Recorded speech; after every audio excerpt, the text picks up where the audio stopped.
Here we have the Apple MacBook Air. It's the latest addition to the MacBook family from Apple.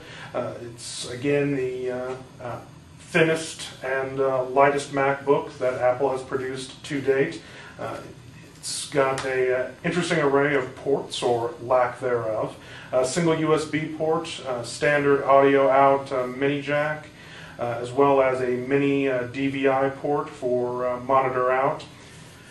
Over here we've got a mag latch for your power supply unit, and then an interesting lack of ports throughout the rest of the notebook. It's a very clean look, refreshing from the standpoint of not having to deal with a wide array of ports, but perhaps a little bit less useful for some business travelers who are going to be needing multiple USB devices or a simpler direct VGA out port for presentation use. It runs the latest version of the Mac OS, which is Leopard, and comes pre-installed with an array of useful gadgets, everything from iTunes and iLife and your Safari web browser to GarageBand. Startup times for most applications are quite a bit slower than what we've come to expect from modern-day MacBooks. As you'll see in our review, benchmarks were a little bit slower than we expected. But in general, we are reasonably impressed with the performance of the MacBook Pro.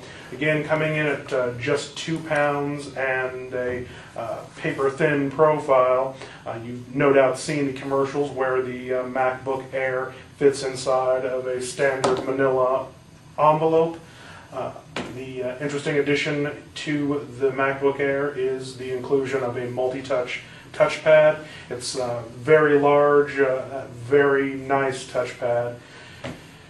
Size comparison-wise, we have a 14-inch ThinkPad T60 for comparison to the MacBook Air at 13 inches. As you can see, width-wise, it's roughly the same size as a 14-inch notebook, but it is, of course, significantly thinner than an average notebook. Again, here for size comparison, we have an Asus EPC.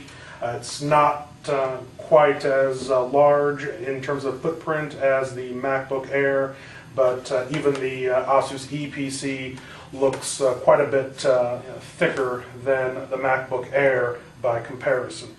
Stay tuned to notebookreview.com for a full review of this notebook.